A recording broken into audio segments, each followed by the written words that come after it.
And we read chapter 5, verse 1.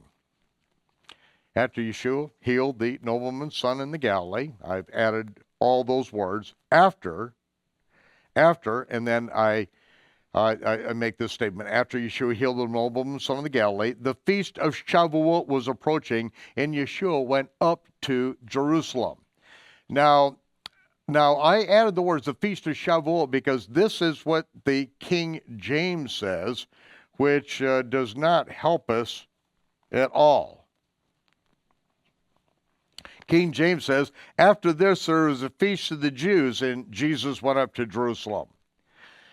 First, it has to be noted that anyone remotely familiar with the Hebrew culture in the first century, no one in Israel would ever casually refer to one of the Feasts of Yehovah as a feast of the Jews. Yohanan was a Jewish author. He would have named the feast. An Israelite would have known that the only feast that occurs this time of year is the Feast of Shavuot. The Greek translators, and you also see this with what transpires there. It's Shavuot. It's written all over it. But the Greek translators, being completely unfamiliar with the prophetic significance of this feast, and having nothing remotely associated to it in their culture, simply classified this divinely appointed Feast of Shavuot as an just rather insignificant feast of the Jews.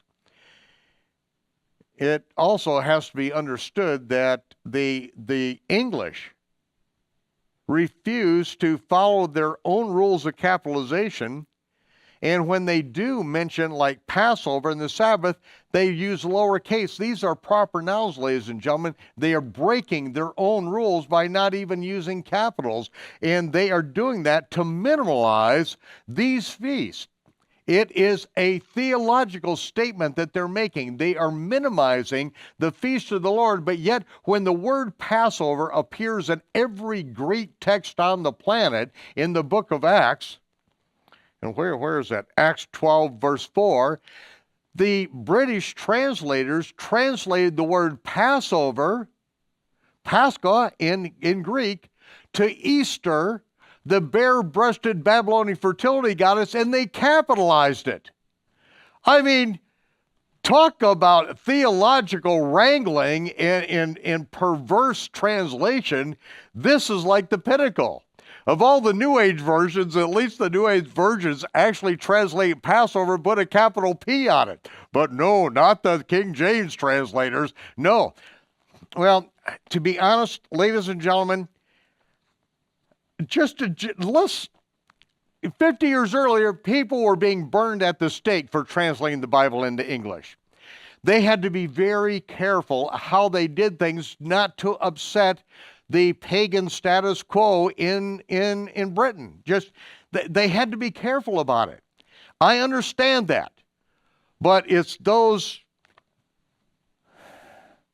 people who want to think that every word in the King James Version came right out of heaven, and all the Greek and all the Hebrew is all wrong, and the King James is absolutely directly right straight out of heaven. You know, that kind of insanity, I don't have a whole lot of toleration for. Here we see the Feast of Shavuot. What does Shavuot mean? Sevens. A Feast of Sevens. Can you imagine a Greek saying a Feast of Sevens? What in the world does that mean to them? It means nothing. A Feast of the Jews. Close enough, and so that's what we end up in the text, the Feast of the Jews.